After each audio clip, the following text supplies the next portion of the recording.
Bismillahirrahmanirrahim. Assalamualaikum warahmatullahi wabarakatuh, sahabat pencinta tanaman buah semua.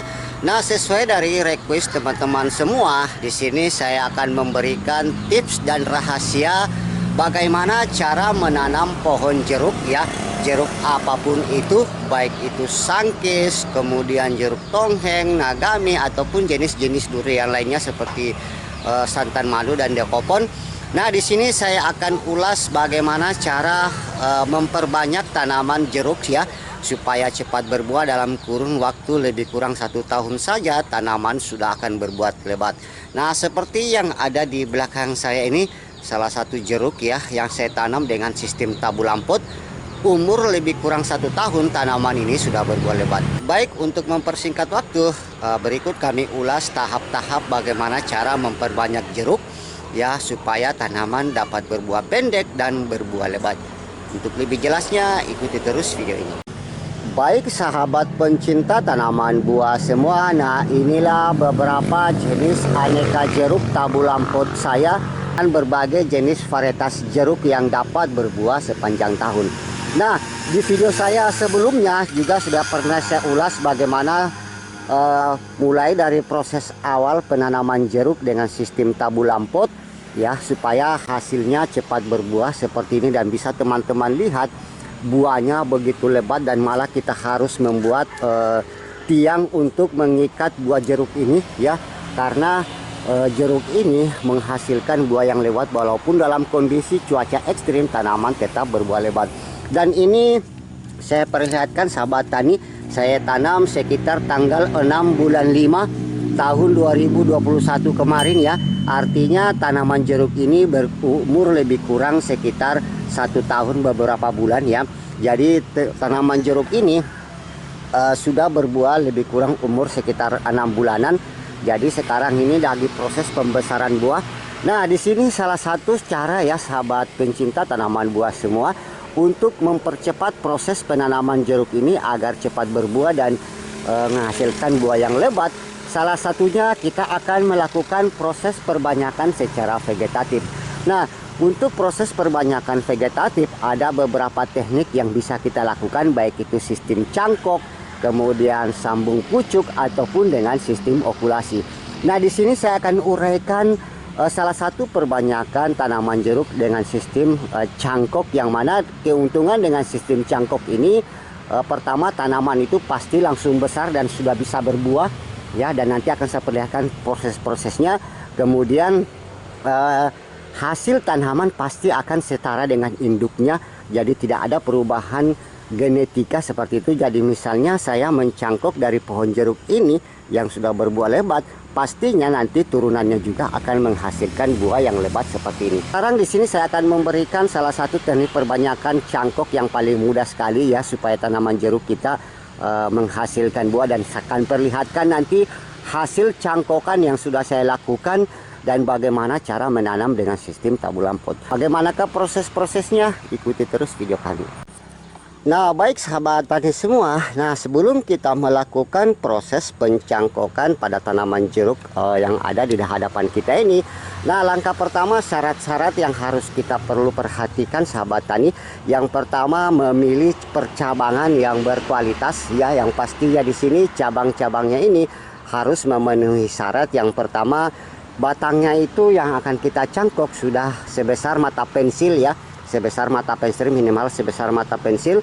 Yang kedua, batangnya itu tidak terlalu muda dan juga terlalu tua, supaya nanti hasil perakarannya itu lebih cepat keluar. Dan yang selanjutnya prosesnya di sini adalah pengelupasan kulit dan membersihkan kambium. Nah, perlu diperhatikan dalam proses pemilihan cabang ini, saya akan perlihatkan juga, usahakan cabang-cabang yang kita pilih itu mempunyai kemiringan lebih kurang 45 derajat. Jadi usahakan agak condong ke samping ya seperti itu, atau tegak lurus, supaya nanti pada saat kita melakukan proses pencangkokan, tanah itu akan tersirami, media cangkok kita itu misalnya akan turun hujan, itu akan terus tersirami sehingga kondisinya dalam keadaan lembab, dan pastinya juga pada saat media kering proses penyiraman lebih mudah. Baik, kita akan langsung saja akan memilih percabangan yang akan saya lakukan proses pencangkokan di sini. Dan ada di sini yang saya sudah cangkok. Nah, ini yang saya sudah cangkok sebelumnya dan sudah mengeluarkan akar ya. Dan ini sementara juga berbuah, bisa teman-teman lihat buahnya, percabangannya ini. Dan ini sudah mengeluarkan akar, tapi nanti akan saya perlihatkan hasil cangkokan yang sudah betul-betul kita akan siap tanam. Nah, kita langsung saja. Baik, saya akan perlihatkan teknik-tekniknya. Jadi saya akan beralih ke tanaman jeruk saya yang sebelahnya, yang akan kita lakukan pencangkokan yang betul-betul batangnya sudah layak kita akan cangkok. Nah, rencana di sini saya akan cangkok ya, karena tanaman jeruk ini pada bagian atasnya sudah mengeluarkan juga bakal buah. Nah, kita akan lihat percabangannya yang saya pilih, warnanya tidak coklat tua ataupun terlalu muda, tapi batangnya ini sudah layak sekali. Jadi kalau yang seperti ini sangat tidak cocok sekali kita cangkok, karena kulitnya yang masih tipis dan kambiumnya juga, yang kayunya juga masih mudah rapuh. Baik, langkah pertama sebelum kita mencangkok ya, kita potong melingkar dulu pada bagian atasnya. Jadi tidak usah terlalu panjang, cukup panjang yang akan kita kupas antara 5 sampai 7 cm ya. Jadi teman-teman silakan lihat videonya secara bertahap ya, jangan di skip supaya tidak gagal paham. Nah, kita potong seperti ini, kemudian kita kupas secara vertikal.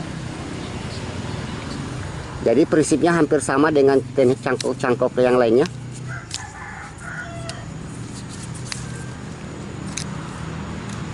Nah, kita kupas kulitnya seperti ini.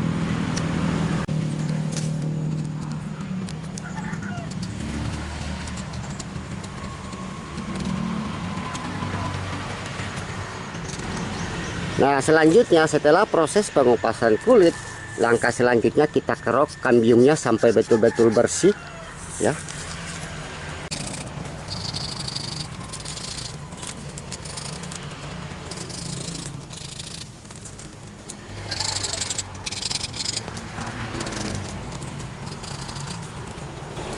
Nah, baik, setelah proses pengerokan kulit kambiumnya ini sudah dirasa bersih, sahabat tani, ini tidak langsung kita lakukan proses pembungkusan ya. Jadi kita harus biarkan dulu pengelupasan ini betul-betul kering ya, supaya tidak ada lagi sisa-sisa kambium yang nantinya bisa menyatukan kembali percabangan ini ya. Jadi di sini saya akan simpan dulu lebih kurang 1 minggu, dan saya akan perlihatkan yang saya sudah kumpas 1 minggu yang lalu, yang ada juga di bagian bawah tanaman ini. Kita lihat ini yang saya sudah kupas minggu lalu sudah betul-betul kering. Dan sebelum kita lakukan pembungkusan ini, kita harus kerok kembali ya. Kita harus kerok kembali sisa-sisa dari kulit kambium supaya betul-betul tambah kering. Jadi ini pengupasan betul-betul sampai di kulit kayunya. Nah, seperti ini. Kita langsung saja mempersiapkan media cangkok yang terbaik supaya tanamannya nanti cepat berakar.